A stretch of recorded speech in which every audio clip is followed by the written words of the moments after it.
जो हुआ अच्छे के लिए ही हुआ, जो हो रहा है वह भी अच्छे के लिए ही हो रहा है, जो होगा वो भी अच्छे के लिए ही होगा। आप जिस भी वजह से निराश है उसे भूल जाए। वर्तमान में अगर कुछ आपको बहुत ही दुख दे रहा है, उसके पीछे निश्चित ही बहुत अच्छा कारण छुपा हुआ है। ये एक चक्र है जो आपको स्वीकारना ही होगा। इसलिए न भविष्य और न ही पिछले बीते हुए समय के बारे सोचिए। आपके पास वर्तमान है, उसे खुश होकर आनंद के साथ जिए। परिवर्तन ही संसार का नियम है। एक पल में ही आप राजा बन सकते हैं या फकीर। पृथ्वी भी स्थिर नहीं है, यह भी घूमती रहती है। दिन खत्म होने के बाद रात आती है। बहुत गर्मी के बाद एक सुखद मानसून आता है।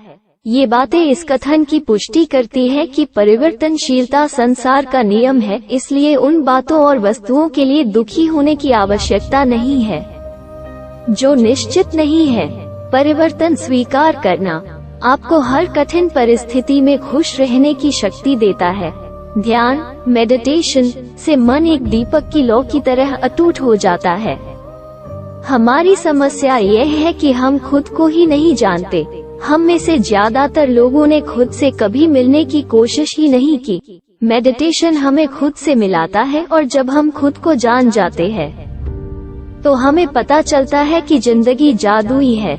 मेडिटेशन किसी भी व्यक्ति की जिंदगी बदल सकता है। आप खाली हाथ आए थे और खाली हाथ ही जाओगे। मनुष्य विश्वास से बनता है। आप जैसा विश्वास रखते हैं वैसे बन जाते हैं। जो आप सोचते हो और जिन बातों पर आप विश्वास रखते हैं, आपके साथ वैसा ही होता है और आप वैसे ही बन जाते हैं।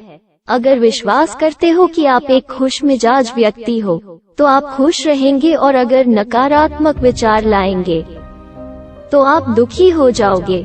कर्म करो, फल की चिंता नहीं।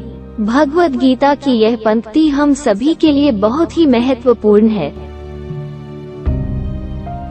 जिंदगी एक यात्रा है, न कि मंजिल, और जिंदगी में खुशी आपको अच्छी यात्रा करने से मिलेगी, न कि अच्छी मंजिल प्राप्त करने से।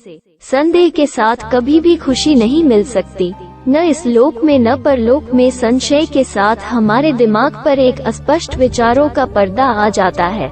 संदेह हमें डरपोक और अस्थिर बना देता। संदेह के कारण व्यक्ति कभी भी साहस भरे निर्णय नहीं ले पाता और वो कड़ी मेहनत करने के बावजूद हारे हुए व्यक्ति की तरह जिंदगी जीता है। मनुष्य अपने विचारों से ऊंचाइयां भी छू सकता है और खुद को गिरा भी सकता है, क्योंकि हर व्यक्ति खुद का मित्र भी होता है और शत्रु भी। आप खुद के सबसे अच्छे मित्र हैं। आपकी हर परेशानी का हल आप ही के पास है, किसी और किसी के पास नहीं। अगर आप अपनी परेशानी के लिए 10 मित्रों से सलाह लेने जाएंगे तो आपको मदद नहीं मिल पाएगी, क्योंकि उनके पास 10 अलग अलग सुझाव होंगे। आपको खुद से जुड़ना होगा और स्वयं पर विश्वास रखना होगा। आत्मा न जन्म लेती है और न मरती है। डर के साथ हम कुछ नहीं पा सकते। भय और चिंता 2 शत्रु है जो हमारे सुख शांति की बाधा है। इसलिए हमें पूर्ण रूप से अपने मन से इन्हें निकालने का प्रयास करना चाहिए।